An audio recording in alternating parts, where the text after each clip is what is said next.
everyone to the State Farm Analyst Desk, where Group A has been blown completely open by Cloud9's win over FPX, making a three-way tie still possible, making everything possible outside of knocking out Damwon because they are already qualified. So, possibility for a three-way tie between Cloud9, Rogue, and FPX is still on the table. However, Rogue cannot lose to FPX later today, and they also can't lose to Damwon. Should they lose to Damwon, they then need Damwon to beat C9 and then win versus FPX.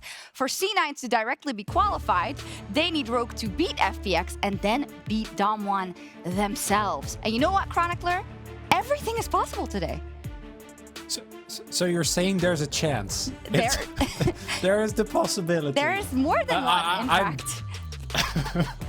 I am, as someone who has, done Kia, they're through no matter what. Yeah. So I can watch this mayhem unfold from a very comfortable position here in Seoul. You can just sit back and relax and enjoy that Damwon has gone through. However, huge stakes in this game for Rogue versus Damwon Kia. And we wanted to take some time to look at the top lane and more specifically at Khan, Chronicler, and a man who has announced right before the tournament that this is going to be his last World, so very high hopes on his shoulders. And he has such an illustrious career already, doesn't he? Yeah, known as an OTP Riven before he actually found his way onto Longshu, played in the secondary league of the LPL. Khan was part of the fairy tale run that Longshu Gaming had in the summer of 2017, where they were looking incredible, then made it to Worlds, and then, had a 6-0 group and then got crushed. Yeah. And then they did really well on T1 when he moved over there. And then they also got crushed by G2, which I'm sure you will remember very well. Just a little. So it's been an illustrious career, but in terms of domestic success, he's been insane. Yeah, I think that's a TLDR, right? That fighting for that international success time and time again. And now we arrive here at the last chapter of his competitive career so far, Damwon Kia Khan. And I think on a team like Damwon, it's very hard to stand out, but he has done exactly that.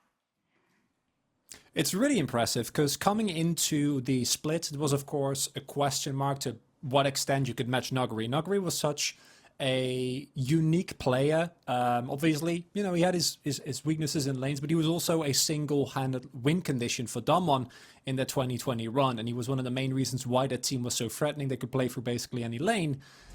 But Khan has actually done exceptional, right? And if you look at their MSI in particular, I personally feel like we have seen a lot of pressure or a lot of praise going to ShowMaker for helping out, BeryL and Ghost, who didn't have the greatest tournament, as well as a Canyon who couldn't really adjust as well to the jungle changes. But Khan, in that tournament, was incredible. And thus far, we've seen him win matchups on both sides, crush everyone in terms of stats.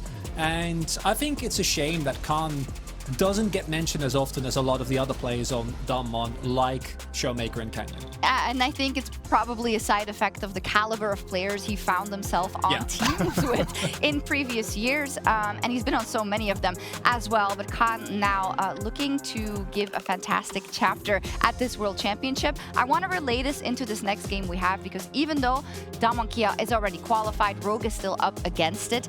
And I want to pull Khan's champion pool up this tournament so far specifically and kind of relay it into the conversation about the top lane matchup here. For Rogue, I don't think Odoamne has had the best tournament. What is your prediction for what this lane might look like and where they should look to prioritize for Rogue and that top lane? That's a really hard one because Khan got a lot of criticism as well for, being one-dimensional. There was a lot of sigh and one-trick talk when we came into MSI, but he's actually had an incredible amount of champions played throughout the split, and I think it's one of the main reasons why it's so hard to really reliably shut him down, because if he gets a counter pick, he will do incredibly well, and that's something that you want to try and avoid when you're Rogue, but then at the same time, he never really becomes a liability, and we've seen him already win, even when getting theoretically counterpicked. Exactly, he played two sides of the same matchup in the Jax Graves one. Now, to button this up in terms of the underdog possibility for Rogue, last time we saw these teams play, Damwon Kia won, but it got stalled out. We had the fiddle, they tried something completely different, and it didn't quite work out, despite Hansama racking up a couple of kills as well. What do you think is the best plan of attack, which I know sounds incredible when you go up against Damwon Kia? It's got to be bot lane. I think that the top side of the map, I don't think you can match. I don't think there's any team at the moment that can possibly match Khan Canyon and ShowMaker. But Ghost and BeryL have already shown that they are, in fact, they can bleed. Sometimes they take 2v2s that they shouldn't take. And I think that if you get a good matchup for Hansama and you give him the room to carry, just camp that lane. Draft something that can roam, you know, the Ryze, the TF, we've already seen a lot. Galio, for all I care. Just make sure that this man on your screen can somehow carry. Because I think that attacking Damwon as hard as you possibly can on that bot side, or baiting them into trying to, you know, go for extended skirmishes, setting up a level 3 dive with a couple of stacked waves, getting Hans ahead, that's the only avenue. That is the only avenue. Unfortunately, a monstrous task up ahead for Rogue. They're playing Damwon, Kia, and then FPX back to back. We'll see if Damwon's dominance continues here on day 4 as they face Rogue for our next matchup in Group A. Thank you very much, Shox. And as you and Chronicler have very well mentioned, Khan perhaps overlooked often for Damwon. Last time we saw these two teams meet, he wasn't overlooked at all because he was pretty darn big on that Jax. Yes.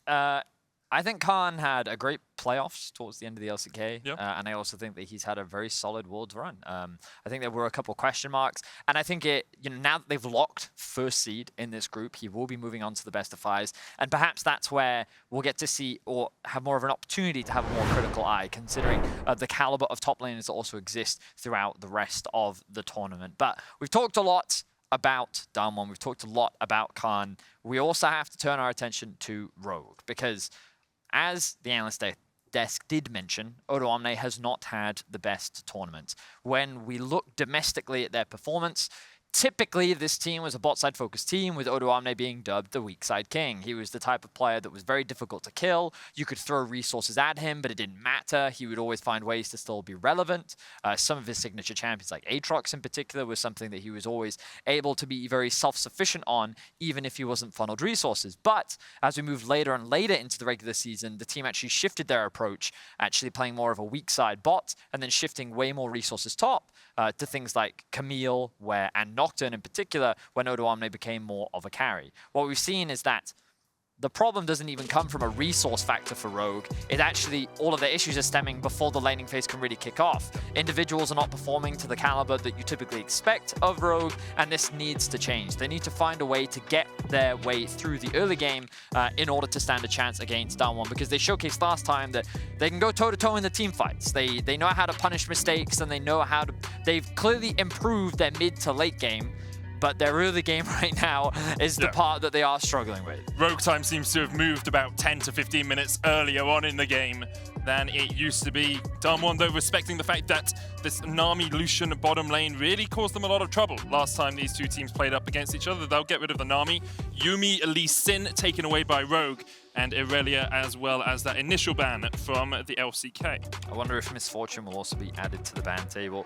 Something that Damwon could look to prioritize. Remember that Leona is often paired with this Miss Fortune, but we've also seen a lot of things like Leona Jhin. And we know that Ghost and BeryL are more than happy to bring that one out. The question is, what will Rogue decide to remove? The fact that Sylas has been banned does suggest to me that Damwon is looking at a Twisted Fate priority, and it seems to be the theme of the day. Twisted Fate, Jayce, this strong top side that you can play through. Top lane does seem to be the predominant carry role right now, with a lot of focus up towards there. And with the Trymbi being banned, Rogue have to have an answer to ShowMaker's Twisted Fate. And the answer you would expect is something like the Ryze coming out from Larssen in the mid lane, something that can roam, that can follow that Twisted Fate. But by picking the Twisted Fate here first, you say to Rogue, well, are you going to give Odoamne Jayce? Are you going to put him on a carry when he's been struggling so much through the rest of group stage? So there is one thing that they could also do, which they haven't done for a while, but Inspired, one of his most played champions was Lilia. And the reason why I bring that up is because Tristana used to be Rogue's answer into the Twisted Fate. They basically prevented the TF from ever being able to roam around the map, and they would use Trist to like perma push in mid lane and force the TF underneath the tower. And if he ever did roam, you basically lose your tower. It was something that Larssen was very comfortable on, and something that back in the day they did leverage quite a lot. But of course, you do need that AP jungle threat, and that's also why I mentioned that Lilia. For now, Rogue is just going to prioritize getting themselves a strong 2v2 bot lane. We talked about the Leona being up, and with Nami and Yumi both removed, this then becomes the next premier bot lane. It does make sense for Rogue to put a lot of eggs in that bot lane basket. Hansama and Trymbi have been having a stellar tournament so far, but immediately into it, it's going to be Draven alongside what looks like a Thresh here for Damwon. It's looking scary right now for Rogue, with Draven and Thresh in the bot side of the map. This is a very potent 2 versus 2, but remember, the last time that they met, it was Rogue getting the better in the 2 versus 2 up against Ghost and BeryL. So a lot of eyes will be on this Draven, and we know that Hans Sama is more than equipped to play into a champion that he is known for. Yeah, he'll definitely be comfortable down towards that bottom side. Ghost and BeryL, not always the most stellar players on Dam1, often just utility role players more than anything else. Ryze now locked in for Rogue. Larssen's going to take that and try and follow ShowMaker on some of these roams. Let's see, because to be honest, Larssen really hasn't been getting out of lane very often. Even during the regular season, he wasn't known for his roaming style, and that kind of, when you looked at players like Niski, when you looked at players like Caps, Humanoid, these are all players that kind of got the better of him due to their roaming nature, and now you're going against ShowMaker, who literally has a skin for the champion that he is playing. You know how he's going to find those opportunities to get impact on the map. It really feels like Worlds is defined by mid-jungle roams, supports going up there, teaming up around that Herald as well. And Larssen has been struggling. I had a quick look at some of his numbers, Vedi. 20% of his team's damage. Very low for a mid laner compared to ShowMaker. A full 6% more of his team's total damage. ShowMaker having a good tournament. Larssen being a little bit invisible from time to time. As we move into the second phase, though, Graves banned away. Jarvan taken out of the pool as well. Thresh, of course, okay into the Jarvan. You can flay away the flag drag combo. Does the same with the Leona Zenith Blade. So that Jarvan, just a respect ban. Want to get rid of some of the ability to get those early ganks off. They're just removing the strong team fighting tools. Remember, last time it was the team fighting that Dam1 almost lost to. And when we kind of look at the Siege, I think that Dam1 Siege isn't as weak as it was the last time that they played up against each other. But still, they're showcasing that respect. They know that it could be a pretty safe blind. And right now, Rogue is definitely looking to lock in their jungler. I'm thinking of things like Viego, with the Xin Zhao banned away as well. We're definitely heading towards a Talon Qiyana once again. The last time that they did meet, it was Canyon bringing out his Talon, and he played it into Inspired's Fiddle, which he dominated the early game with, and it definitely helped that Khan was able to get a solo kill top lane. Actually looks like Rogue might be keeping their jungler for last here. Not getting the top lane counter pick, instead picking the Jayce for Odoamne. First time he's brought that here at Worlds. Of course, Jayce, a very contested pick, as you mentioned earlier on, Vedius. And now Dam1 have to work out, how do you answer this in the top lane? Do you just go for something that can soak up the pressure? Do you go for something that will try and trade back? And alongside that, what are you going to put Canyon on? You're going to give him this Qiyana that's been tearing up the rift. Certainly looks like it. I think that Odoamne just wants to get himself comfort. You know, he hasn't had the best tournament. Jayce is something that he's played throughout his entire career. Yep. And it is generally a safe top side. And also a lane that you can easily play through or you can leave on the weak side. With the itemization changes that happened, Jayce really benefited and really does scale so much better than he used to with that full lethality build of old. For now though, Dam1, they're going to get themselves the Qiyana, and it looks like they're trying to match the aggression on the top side of the map. It will be Khan's Lucian. So we talked about them wanting a strong top side. Khan is definitely going to be putting a lot of weight behind his carry potential. And it just makes those roams from Twisted Fate even more deadly as well. You get up there, you gold card Odoamne, and then you have the Light Slinger himself just chipping away at that Jayce's health bar. Does mean that Dam1 are a very squishy team as a whole, though. Obviously, Gore Drinker will contribute for Canyon in the jungle, but the rest of the team very easy to lock down. Now, this Olaf is a bit of a throwback because for those that don't know, when Inspired first joined the league, he was known as an Olaf one-trick. Yep. The Rogue's win rate was something like 80 to 90% with Olaf, and then they didn't win any other games. Basically, whenever he got his hands on this champion, they would win domestically. Now, he hasn't really been bringing it out in recent history. I actually can't remember this year if he's even played it during the regular season at all. So the fact that Inspired is going back to this, yes, Blabber is known for his Olaf, but Inspired, perhaps he can look to emulate Blabber's success on the champion as well, and they need it. They are currently sitting at 1-3 in the group. If they can get a win over Dam1, this this group becomes very interesting indeed. It's not completely over for Rogue, but their chances become that much higher. We have some very interesting compositions. Rogue going for much more of a team fight. They have very strong side lanes as well. They have solid engage. Overall, a very well-rounded comp that seem to have a lot of options all across the board. Damwon, they're going to be looking to attack side lanes. They're going to be looking for picks. If they get ahead, it's going to be very difficult to stop the snowball with champions like Draven, Lucian, Qiyana, and Twisted Fate. If they get their hands on the steering wheel, they are not going to let go. Damwon have been steering themselves to success for the last week of groups. Now they're looking to make it 5-0 in this matchup versus Rogue.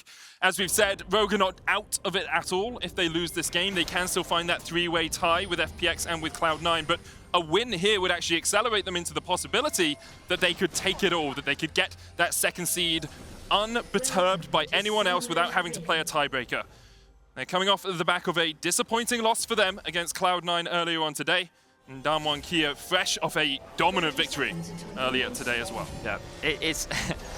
I've been reading a lot of the comments for EU fans, and I can see the frustration because it often feels like that in the first game, you know, that level 1, the way in which they're playing, you know, this isn't typically what you see from Rogue. And we can hear from the Rogue fans if you want. You can use the hashtag Verizon 5G all chat. You can send your support. Obviously, it is a very huge uphill battle to be able to take down Damwon, but I can feel that frustration. I understand that frustration. I know a lot of EU fans want to see this Rogue perform, but let's see if they can do it. They had a pretty crazy game the last time. You and I were casting it. Yeah, we were. Remember, we were at 5 minutes and we were like, well, this game's over. And then it went for so much longer. It was very dramatic indeed. So nothing too crazy here at level 1.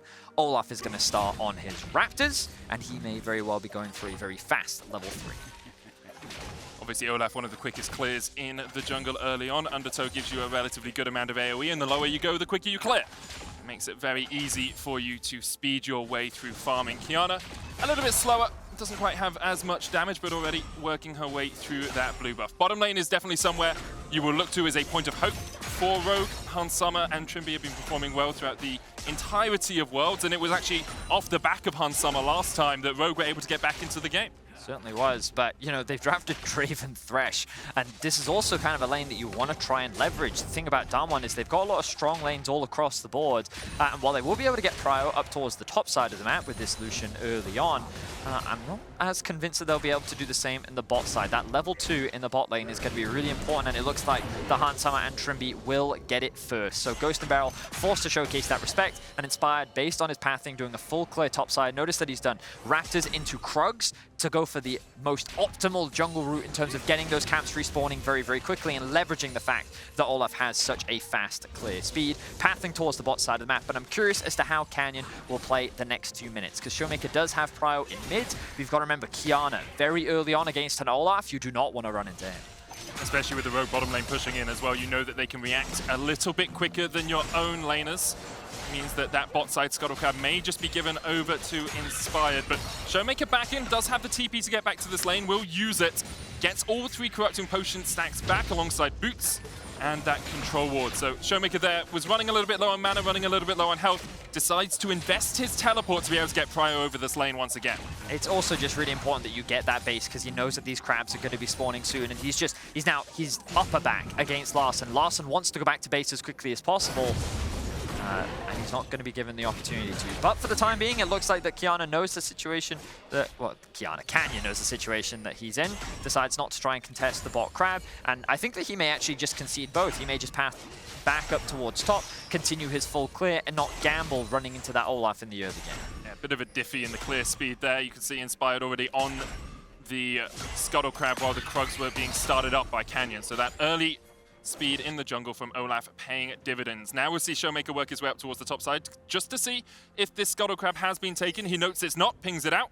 And this means that Canyon can work his way. Lots of question mark pings on where ShowMaker would have been, so maybe Inspired wondering if perhaps this location is now warded. Well, the really important thing here is Khan actually has control over the top wave for now. He would be able to move into the river first, and now that Larssen has actually been able to TP back in, there's a way in which Rogue could contest this, but Inspired is saying, no, I don't want to run the risk. I'm not taking the gamma right now, so Canyon will actually secure himself a crab. Now, an engage. Zenith Blade onto BeryL, Ignite ticking as well. He's going to flash away Trymbi with a flash of clips. Damage is big, but BeryL should be able able to walk out of this one. Sun still coming out. Trymbi low as well, as both of the bot laners will just back away. So Trymbi, he thought that he could get enough damage down with another Q to be able to secure a kill, but not quite enough damage. Now Inspired looking for a play top. Odo looking for the slow here. Khan's going to try and dodge in into Odo, and Odo's just gone too deep. Flash away. Khan will flash forward, get first blood. Undertow is going to land. Inspired will be able to clean this one up, but look at the wave under the tower. Inspired might try and hold this one outside of turret range so that Odo can TP back in. But Khan continues to display his dominance in the top lane. Odoamne was playing into a huge wave, and Khan took advantage of it. Knowing that he was level 5, knowing that he would be able to trade kills, he does a fantastic job, and he's able to punish him. But now Inspired still hovering in this bush, and Khan, he's aware, he knows what could happen, and he doesn't get punished by it. Great awareness from Khan, and the fact that he's able to trade 1-for-1 there, really best case scenario for Dom. Just really intelligent stuff from Khan. Obviously did have to invest his flash into doing it, invested his TP to get back to the lane, but because of that, he is now in a strong position in this lane with the pickaxe double longsword. Now hits level 6 as well. Inspired will note that Khan is still here, and you actually saw Trymbi roaming all the way up on that first recall as well, perhaps wondering if Damwon would bring Canyon over here to try and make a play, but they decide against it. So both supports will just pass like ships in the night in the mid lane as their mid laners try and get this wave stacking into their opposing tower. So 1-for-1 on the kill board. The gold is dead even. And I can tell you right now, Rogue's early game going much better than it did last time. You don't say. But that might change very quickly, because look at this, ShowMaker, level 6. He's going to move into the fog of war, already moving into the river. Canyon has the... Oh, it's doomed. Odoamne is 100% dead right now. There's just no way you get out of this one. Odoamne, no flash. Canyon's just going to walk around the corner. Two more waves. ShowMaker. They'll wait for the minions to push in. They'll take aggro. Odoamne, 300 health in a dream is all he can do, but Canyon takes the kill. Very easy dive from Canyon. And again, it comes from the top diff. Canyon is just schooling on Odoamne right now. A great utilization of the culling to get Odoamne low enough. Damwon was trying to stack a wave and set up a dive, and then ShowMaker was like, oh, you don't even need me. So he still has his ultimate available. He can still use it for any potential skirmishes that come through. And Damwon, once again, are finding advantages in the top lane. Khan has really come to this world to party after missing out on a trophy last year, as FPX didn't even make it to Worlds. Before that, of course, only getting to the semi-finals with SKT. Perhaps he wants a World Championship trophy on his mantelpiece, just like everyone else on this Damwon Kia lineup. Inspired looking for the Scuttle Crab here, does have a level advantage over Canyon, and because Odoamne is here and Khan is not, should be the third Scuttle Crab of the game going over to Rogue. I mean, also Canyon's 5, Inspired 6. Yeah. You just don't want to take that fight, and it's not worth the risk. Meanwhile, the good news for Rogue is that they do have a CS advantage in the bot lane. Hans, Sama, and Trymbi doing very well in the 2 versus 2. Expect to see the supports roaming soon once again. ShowMaker is going to be donated the blue buff, has switched over to the Ignite. Now let's see Larssen going to look for a recall as he spends his mana. And this could be a window for ShowMaker to look for a play. The bot lane needs to be careful here. ShowMaker's going to notice that he has gone missing. Where's that? Oh, sorry, I thought I heard the ultimate. Heard the sound of a Destiny, but I think it was just the red buff that I heard. Keeping an eye on Khan as well. Look at how he pushes out his top wave, moves into Fog of War, and just creates that point of pressure. Of course, there is that Scuttle Crab as well that will spot him out, but Fog of War is such a powerful thing, and again, you'll see ShowMaker doing it all the time. Look at how he just moves into the river. Every single time he doesn't have a wave that he needs to clear, and he's basically just saying, hey, Odoamne, remember me. I'm still hovering around here. Anything you try to do, I will stop you. It's just that threat, and you can see Inspired here with Larssen trying to clear out some of this vision. Larssen even putting the lane ward down there, so if ShowMaker backs back towards his tower out of vision, they can at least know where he's going or know whether or not he is moving with that Destiny. Inspired was able to secure the first dragon of the game, now looking for the second neutral objective as Trymbi and Larssen are waiting in the wings to help him out if so required. And as you say, it's a relatively good start here for Rogue, considering how far they fell behind last time. They are about 1,000 gold in the hole, as Edu, just Edu, says, let's go Rogue, we still believing. Really, oh, here comes another ultimate from Khan. Yeah, I think it's really important for the fans to keep showing their support. Rogue is obviously in a very difficult position, being 1-3. But if they can get a win here and a win against FPX, they may not need any tiebreakers at all to make it out of this group. Now Canyon is in the top lane. Inspired will be rooted. Odoamne stepping forward still. They know, of course, that culling is down, but ShowMaker wasn't really in position to move for that one. But the most important thing is ShowMaker would have gotten there way before Larssen would have. Noticed that he was killing the wolves on the bot side of the map, didn't have the TP as well, so Rogue, not a play worth investing in, as Darwin now extend their gold lead to about 1,000. And the reason why they were able to get that was because while Trymbi was hovering around mid lane, while Rogue was trying to cover for Larssen, that actually left Hansama alone in the bot lane. And you'll notice that the CS has now swung back in favor of Ghost as he secured himself a plate as well. Alongside that, of course, Twisted Fate passive just gives you so much more gold generally, and you can see Larssen about 5-6 CS up to about 10 now in that middle lane, but ShowMaker will be racking up the stacks. It's a 33% chance to get 6 extra gold from every minion, and you're guaranteed to get at least 1. You gotta count your pennies in games like this, you know? Getting towards that Everfrost first, getting towards that rapid fire cannon has such big spikes of damage and big spikes of utility for the Twisted Fate. What I think is really interesting though is Larssen is just stealing camps. Whenever he sees an opportunity, he's taken the Wolves. I think he's also taken a Raptors once as well. And basically inspired wherever he is on the map, Larssen is using as an opportunity to just clear camps so that these camps are constantly being recycled and coming up as often as possible. So Rogue doing their best to try and keep the gold as close as possible, but Khan is going to get himself another plate. Odoamne realizes that ShowMaker may look for a roam up towards the top lane. He doesn't have information on where Kanyan could be. Kanyan. I mean, well, you may as well call them together Kanyan. so much. And that's the thing, he is worried about the Kanyan duo just hovering around the top side. He could be sitting in that tri-brush right now, and speak of the devil, Kanyan is already on his way up. And look at all this vision they have in the river as well. So much control over the top side. Darwin know what their win condition is, and they're continuing to invest resources into it. Feels like Rogue are just playing to set up for this next dragon. They can get 2 on the board by about the 12-minute mark. If they do, they still have that Rift Herald as well to apply pressure while they go for it. And because of that, Odoamne has to back all the way away. Kanyan and Khan, the buddy system here in the top lane as Rogue just play around the bottom side of the map. And because of this, Darwin will be able to get probably all of these turret plates down by the 14-minute mark without even having to use a Herald. Rogue are going to try and answer by throwing the Herald down in mid. I don't think they'll be able to secure this, but they want to try and get themselves at least some plates and get some decent damage down. Larssen will be the benefactor of this, but let's see if they can collapse now. Pings are coming down. As the culling just a chip away at Odoamne. Will be another plate. 4 plates for Khan here on the top lane. And even though that gold looks relatively even, look at the difference. 1,400 gold right now between those 2 top laners.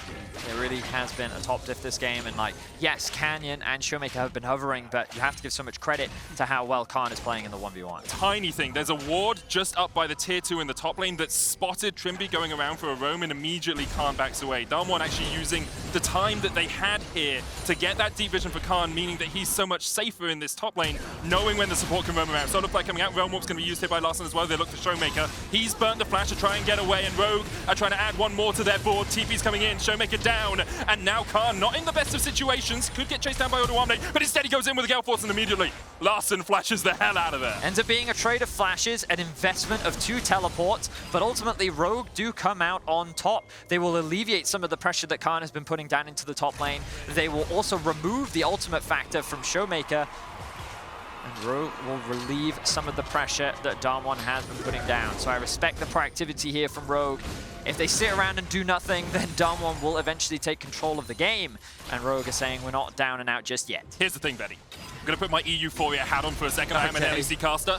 Rogue have done something no other team at Worlds 2021 could do. Tell me. Kill ShowMaker. Up until now, he was unkilled. I'll bring up his stats because they're actually absolutely phenomenal. 47 KDA, gold lead of almost 1,000 at the 15-minute mark. Huge kill participation. The man is a monster. He continues to be, but he is no longer unkilled. His KDA is now cut in half, and if EU can't be... Oh no, because that's infinite at that point. So that's actually his official KDA. He's now at still 1. 42. Yeah. So they need to kill him again. Is what you're and then it will only be you know small achievable goals. You know, honestly, how achievable is killing the raid boss and ShowMaker? I guess we'll find out. 3-man collapse on the top side of the map. Khan now. The shoe could be on the other foot here, but Khan turn it in. Rune Prison's coming out there, and there's the Solar Flare for the follow-up. Larssen able just to dodge at the edge of range, keep Khan interested, and in the end, Khan was can't. So, Damwon, though, still trading on the other side of the map. You know, they're never going to give anything up for free. While Rogue are able to get a kill onto Khan, it should still be the first tower of the game going down in favor of Damwon. Ghost is going to be the benefactor. 395 Draven stacks waiting to be picked up somewhere. We'll see if he's able to convert them into anything. And Hansama, he is down a level. He is behind a little bit on gold, but itemization, they are still even. So the gold is basically neutralized. The difference, I'm pretty confident, is basically in ShowMaker's additional gold. Unlikely, because Khan, even though he has died. Let's have a look here. So 1,200 still the difference in top. Oh, I mean, credit to Larssen. Of course, picking up that kill means that he's now 900 ahead of ShowMaker. So, yeah, it's this is, I think, outside of that win that they had against Cloud9, the best early game that Rogue has had this tournament. I mean, I think the big thing is we haven't really seen a Destiny be incredibly proactive. Like, we haven't really seen ShowMaker getting out of this middle lane and affecting the other lanes. And yes, Khan was able to develop a lead in the top lane with the help of Canyon, but a lot of the time, if you can keep ShowMaker under wraps in the early game, you can kind of contain Damwon KIA. Definitely feels like that.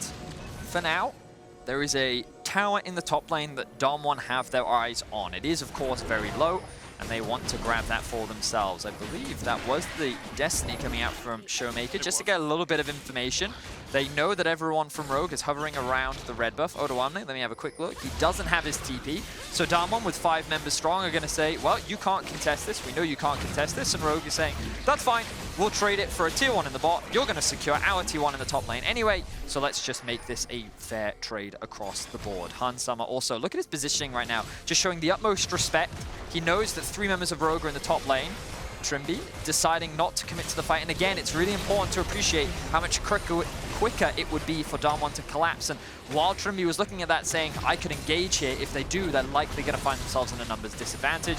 And with Lucian on this type of itemization at this point in the game, you probably should just avoid the fight for the time being. Yeah, you don't really want to take a fight versus a Gale Force Sheen already complete on Khan, building up towards the Essence Reaver. He's a very, very strong top laner, and as you said, Odoamne not having TP just means that Rogue have to back away. Is it a tower for tower trade? And for the first time, it feels like this game, Rogue have actually taken a gold lead here.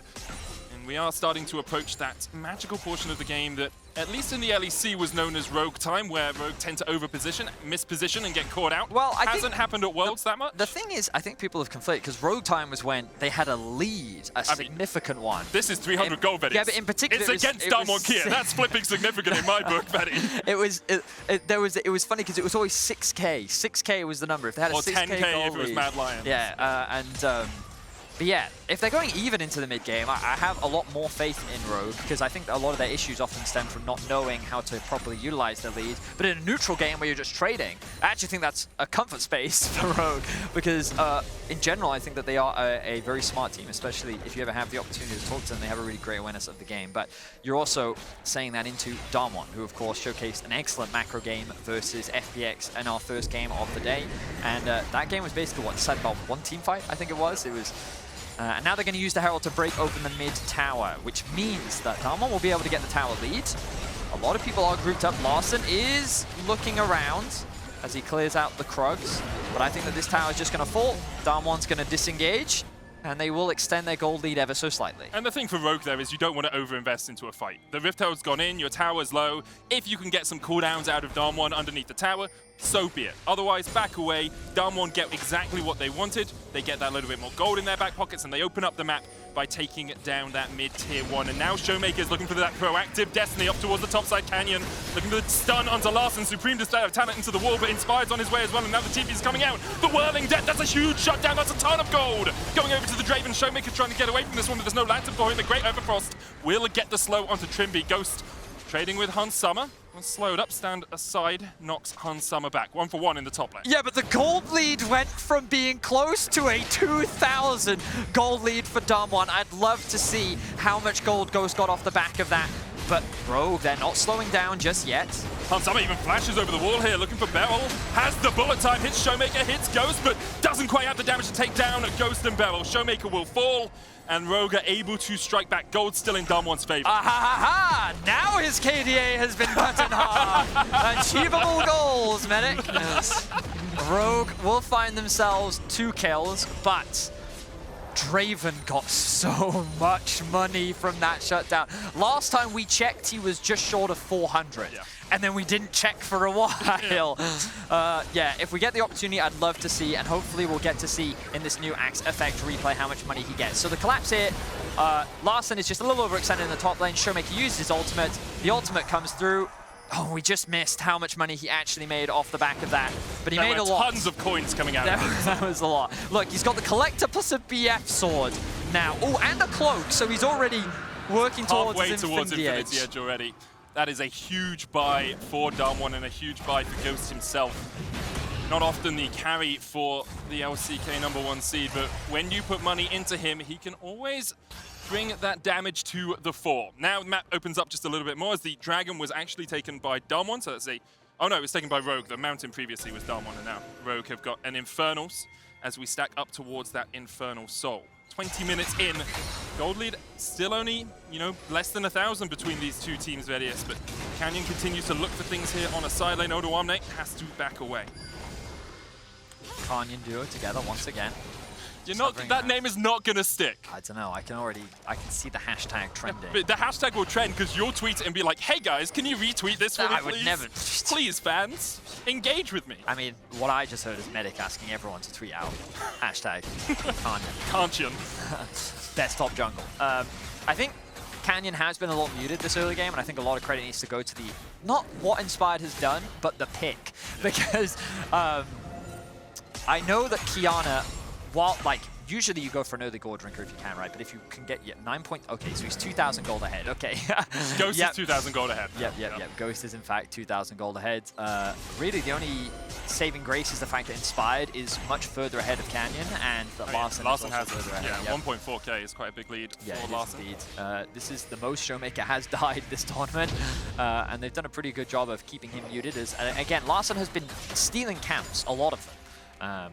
But I think that this Olaf pick makes Qiyana really fragile in the early game, and if you make one wrong move, it's so easy for the Olaf to snowball away. And it's interesting that he is actually going for this lethality build. He is going for a one-shot build, which against the Olaf, I'm quite surprised about. I mean, like, when I look at this composition, yeah, Ryze, Jayce, Miss Fortune, if you get into any of them, yeah, I can see that you can probably just one-shot them, especially with the follow-up that you have from Damwon. But I think this Olaf is going to be something that they have to be really careful of. But then again, double AD carry against Olaf, they do have a lot of mobility with things like the Thresh and the Lucian on their side, so perhaps they're hoping that they can kite him back. I'm really excited to see if we actually get any fights, because these fights are really interesting when you have such a squishy team on the side of Damwon. You can't play fights traditionally. The front-to-back angle is not something you can rely on, but that's also what's so impressive about Damwon.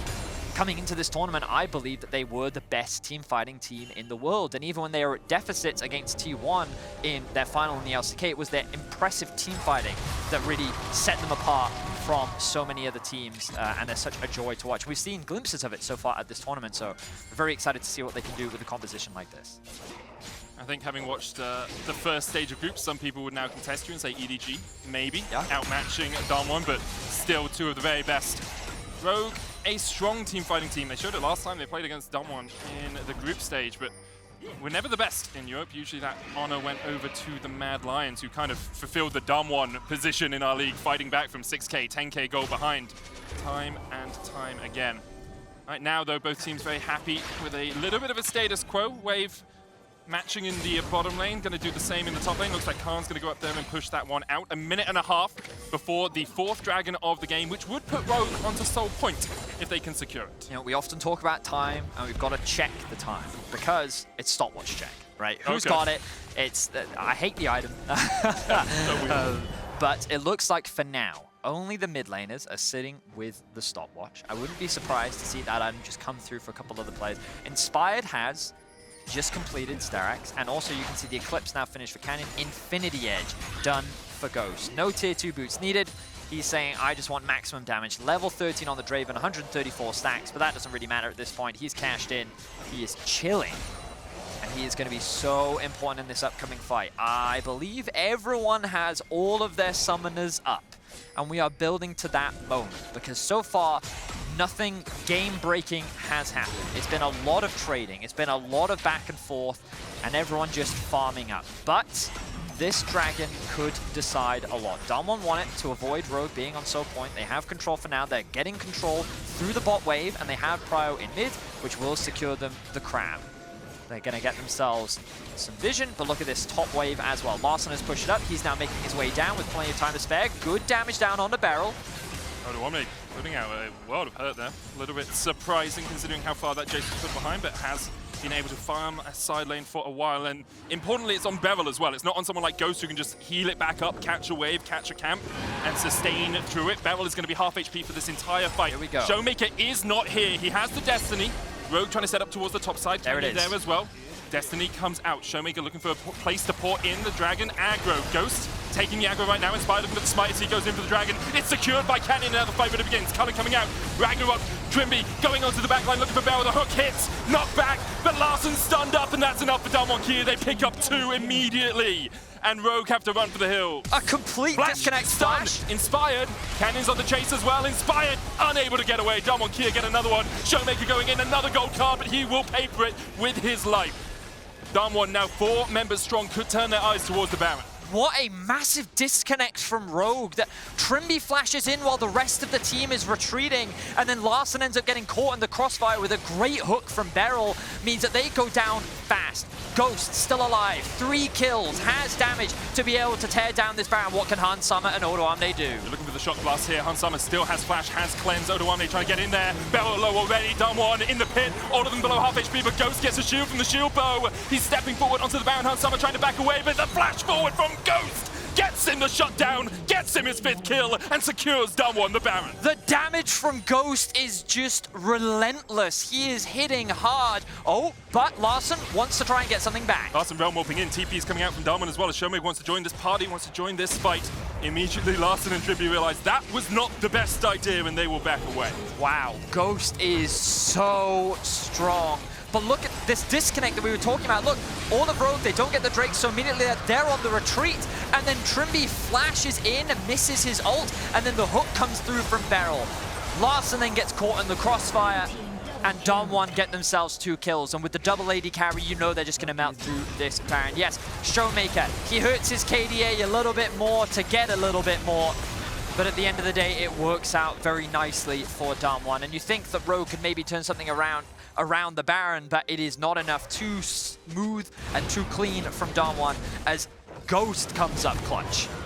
It's great team fighting from the LCK #1 seeds and continues to put Rogue on the back foot. Now a 5,000 gold lead for DWG KIA, and Rogue looking to defend their tier 2s. Trymbi and Inspired stepping forward, but Canyon, Khan, and Ghost so strong. The threat to tower with this combination is absolutely phenomenal. They will take down the tier 2 in the bottom lane. Double AD carries, very strong for sieging. For the Baron buff as well, Rogue's wave clear becomes so much weaker. You can see the atomization difference between the 2 AD carries. Top lane just as a small well. one, Betty. Khan level 17 now. And overall, a great performance from Ghost, showcasing that, you know, he can definitely have his games.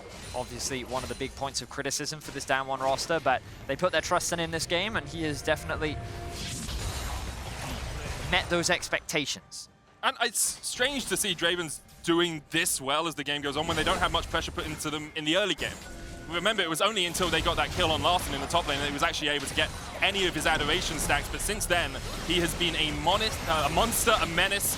He has totally taken over this game. ShowMaker steps forward, there's the stun card locked in onto Larssen. Cannon minions surviving in this wave. Baron buff will remain for 45 seconds, and Damwon continue their relentless pressure. No inhibitor towers down yet, and Rogue, if they can survive this, will be pretty happy with the fact that they haven't lost more out of this Baron as of yet. ShowMaker hiding in the bush, taking off the FLICKR, hide on bush, gets the stun onto Trymbi. Trymbi pops the Eclipse, but Khan can look for the damage. Damwon just want the tower for now. Canyon going forward, invisible, hidden in the grass as well. Damwon, 20 seconds left on this Baron. Can Rogue hold on, or will Khan push forward with the culling? There's the root. Olaf there coming out, the stun, the bullet time! And Khan can't step that far forward. So Rogue get themselves 1 kill back, and they will stop the siege from Damwon. They still find themselves, though, with a 5,500 gold lead. And Khan will be back alive for the next Drake. Rogue will hold the line for now. The game is not over yet, and They have been in this position before, the last time that they met, but the difference is now that it is Ghost who has all of the money. It is Ghost who has all of the damage, and getting on top of him is going to be no easy feat. Just a reminder for the stakes on this game, Rogue losing this does not lock them out of a tiebreaker possibility. They would have to beat FPX and then hope Cloud9 lose to Damwon later on. However, if Rogue win this and beat FPX, they can guarantee themselves a spot in the quarterfinals with no tiebreakers played. Damwon, obviously already first in the group, obviously already going to the quarterfinals, but looking for that 6-0. Something we have seen a few times in the past from the LCK. I mean, the last time we saw it from Khan on Longju. Yeah. That was the crazy group of the triple 2-4s with the tiebreakers. That was what that group was. And Fnatic was able to make it out that time round.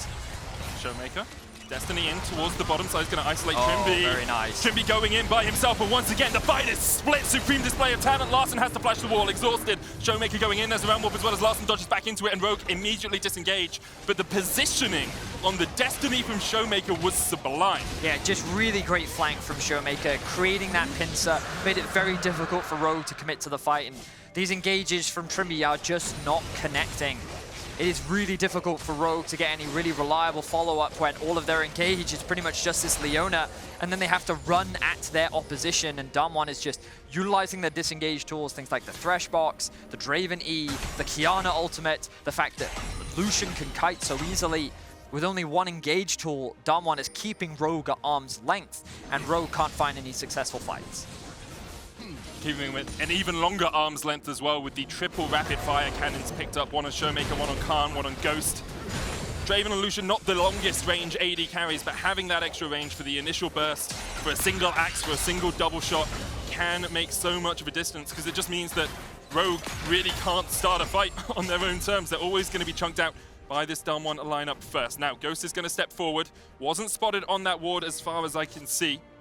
And we'll just catch this wave alongside BeryL. Of course, the safety of a Thresh in this situation means that Ghost can be a little bit more aggressive, even waiting to see if Hans Summer is the one to overextend. Damwon, they're just so patient. They navigate their way through the jungle so well. They're not going to clear out this vision. They know the Baron spawns in 15 seconds. They're pushing out the top wave. Just their map control is so clean. Good ult. On a flare, onto Ghost, looking to lock him down before he can get out. Bullet time coming in as well, and Ghost is down!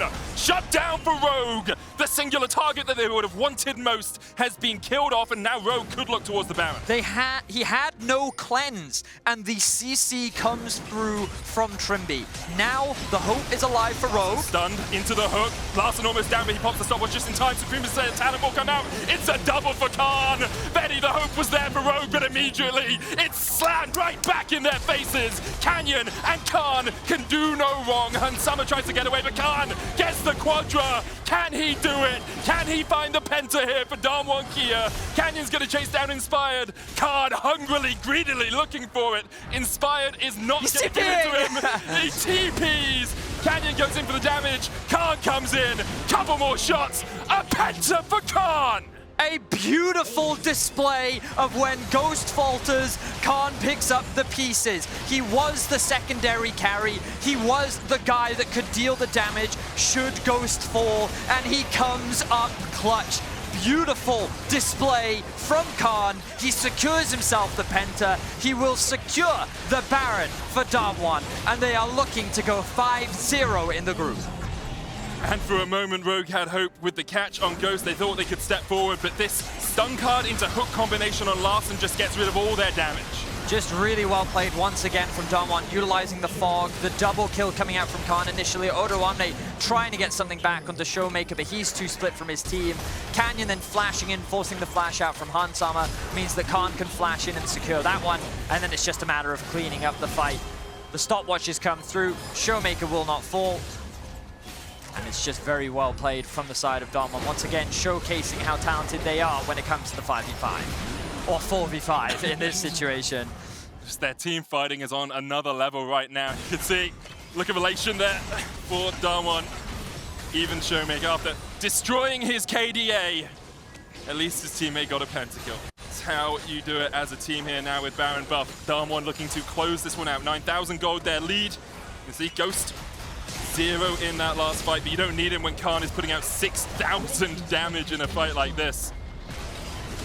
And, now the inhibitor line has to be the next target for Damwon. Still, Rogue will try to defend, but 10,000 gold down, it's a pretty Herculean task. Certainly is. Damwon, it was a very slow early game. They played very controlled. The kills have been close, but the gold really hasn't. They played very well around Khan in the early game top side. The fact that they were able to find that pick and get that money onto Ghost early, he was really their big transition in the mid game. And really, they've just punished the mistakes from Rogue. Their composition is so difficult to actually get engaged on. And they leveraged the fact that there was only really one engaged tool on the side of Rogue, and they played around it beautifully. Even after they get themselves a pick, Rogue can't really convert into much. And now we see Khan maybe overstepping a bit. Solarflare goes wide inspired, looking for the slow here as well, but he just gets to the lantern. Stopwatch is the double up as well, just in case that was going to kill him. Bullet time rips through them, but only rips through the grass there. Needed a little bit of a trim, according to Hans Sommer, as he couldn't find his mark. But now that's a lot of ultimates used. And the dragon is about to spawn. 10 seconds, that will be the soul for Damwon. Notice that they have the Draven ult, they still have the Thresh ult, they still have the supreme display of talent. Khan just went back to base and grabbed himself an Infinity Edge, so he is now full build. And that was just Khan. Okay, that was also BeryL's ultimate.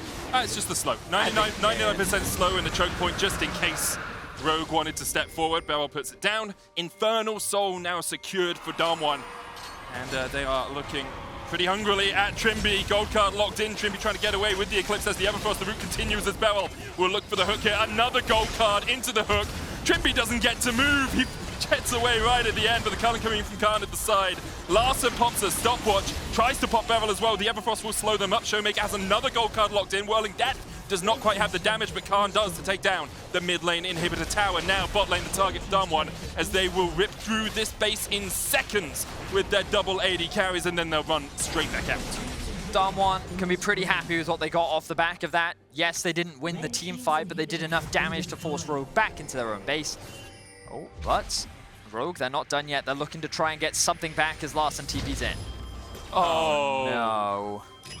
And if that's not indicative of Larssen's performance at Worlds so far, I don't know what is. Larssen pops stopwatches immediately as he gets out of the TP. Counter TP coming in here as Khan wants to join the fight. Canyon low, BeryL the same, but all it takes is a single gold card into a hook, and immediately Inspired is chunked to half. Larssen caught out. Solarflare will connect. Trymbi diving on the backline, but he's 1v4 and he's only a support. Khan goes godlike. And now Rogue, 3 players left, waiting to be eaten by these hungry, hungry wolves that are DWG KIA. The TP's coming in behind, and ShowMaker's like, Larssen, this is how it's done. Locks in the stun card, looking for Hans Sommer, who immediately cleanses and dodges away from the wild card, so he will survive. But Canyon stepping forward, ShowMaker going in as well, and Ghost is on the chase. Axe in the back of Inspired, takes him down to a quarter HP. Khan comes in with the culling, and it does exactly that. Locket will be used to BeryL can't save himself, but it's all done, but the Nexus falling here. DWG KIA will continue their perfect record. Hans Sommer dead, Odo 2. And Damwon, a couple of mistakes perhaps in the mid-game, but go 5-0 in their group. Damwon continue to separate themselves from the rest of the pack here in Group A.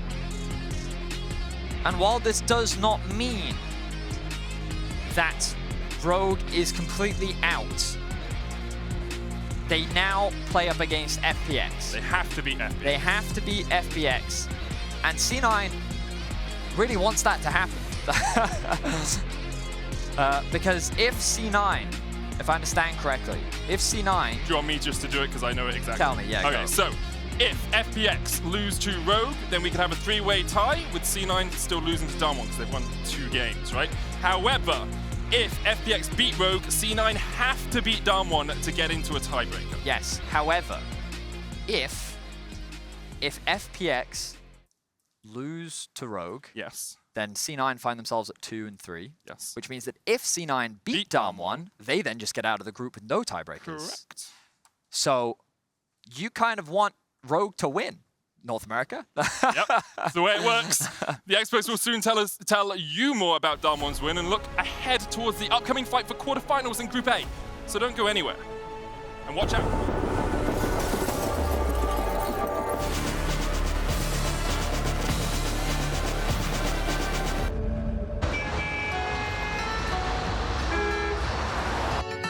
I woke up to the morning sky first. Baby blue, just like we rehearsed. Sometimes I can't have the feeling that I'm living a life of illusion. And oh, why can't we let it be? See through this hole in the wall of confusion. I just can't help the feeling I'm living a life of illusion.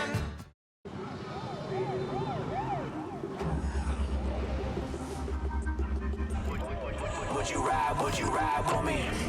Handshake, one of a kind, homie. I be trying to vibe on the wave. I'ma be me, vibe on the way, look.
Welcome back, everyone, to the State Farm Analyst Desk, where the action in Group A is going to continue in just a second with FPX, Rogue, and Cloud9 all still fighting to join DWG KIA in the quarterfinals. Rogue, through that loss, can now at best get a tiebreaker for the last quarterfinal spot, and we'll look forward to the two remaining games we have here in a bit. But first, We need to talk about Khan just a little bit. Me and Chronicler had a great segment setting it up before this. Perfect timing. And then he does this, Raz. Yeah, insane timing to be able to talk about the history of Khan coming up to this moment, feeling like it's that last chapter in his career before like that military order. And he comes up big in this Lucian game. This is the one that he's having a little bit of fun here, getting that pentakill. Beautiful. I gotta say, if you look at it from the side of Rogue, it is a little frustrating because you get this pick that you need basically to stay into the game and then promptly get out of position and then get pentakilled on and a bit clowned on through the TP. Yeah, I feel It's sad. I feel like it is really rough, especially like, you know, great job by Khan in this moment, but like you're saying, Rogue funneling into a choke, they just completely ignore Canyon. He gets a 4-man Qiyana ult in, and it just set up so well for the other members of Damwon to follow through. And that's been for me the story of this game. It felt like Rogue was in decent positions to win out in team fights. They had a great team fight composition, mostly based off the Miss Fortune, and especially in the Dragon fight, where I was looking at that and said, okay, this is a really good spot. You know, Jayce is getting really strong poke on towards BeryL, and they should be in prime position. The MF ulti goes wide. They don't really have that for the next fight that comes forward. Of course, the steal comes through from Canyon. And I mean, Damwon just outplays, and that's rough to see. Yeah, you may have one strong marksman in Hansama. Well, we've got two. If you kill Ghost, we've still got Khan who's playing Lucian and who played it to a T. Now, I want to take some time to talk about what the group looks like and these matches that we have up ahead being Rogue versus FPX and Damwon versus Cloud9. So, Rogue can now at best get a tiebreaker for the last spot. FPX versus Rogue, which is the next game, is absolutely massive. Rogue cannot afford to lose that game since they now lost to DK as well. And then, if C9 win versus Damwon KIA, they are guaranteed at least a tiebreaker for second. So no matter how you toss and turn it, C9 need to beat Damwon KIA, and they would be very happy if Rogue is able to beat FPX. And now I want to talk to Jordan a little bit about FPX so far. The world champion who didn't make it to the Worlds in 2020 now is back and leaves, for me, a lot of question marks so far. What do you think the biggest issues have been? I definitely feel like biggest issues so far have been in the jungle. I feel like Tien has not really showed up. He really pretty much only relied on Viego in LPL summer. And we've been seeing the Jarvan and like these other champions over and over again and him not able to find these wins.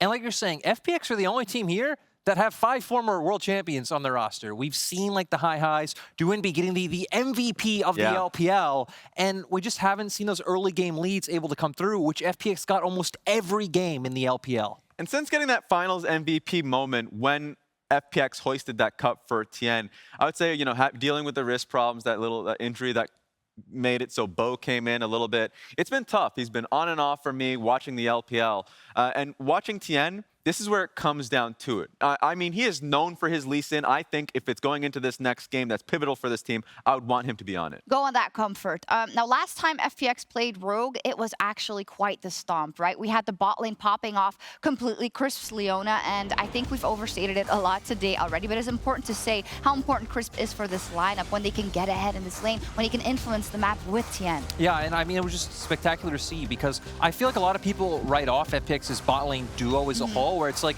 LWX has some bad moments, but LWX and Chris together are extremely strong laners when they have the matchup. They got that, they were able to roam around the map. And again, you see Tien on a champion he's comfortable on, that he was known throughout LPL summer. Trymbi's on a champion that can move.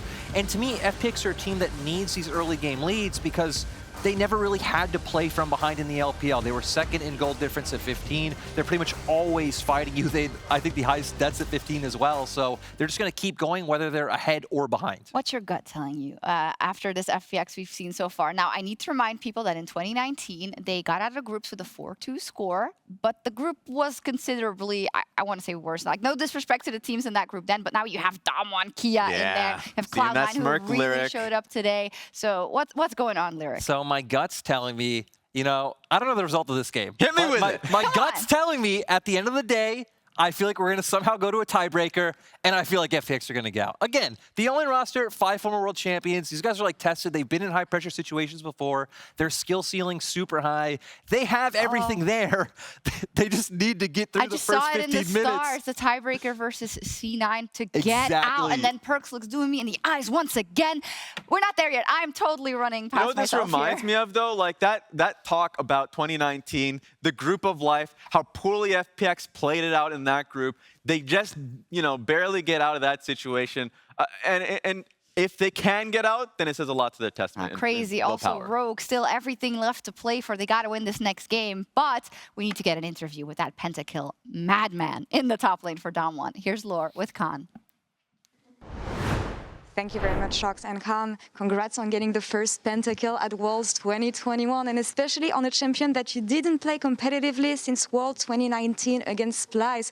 So tell me about this pentakill, the performance on Lucian overall, and the fact that you also used your TP to get this one.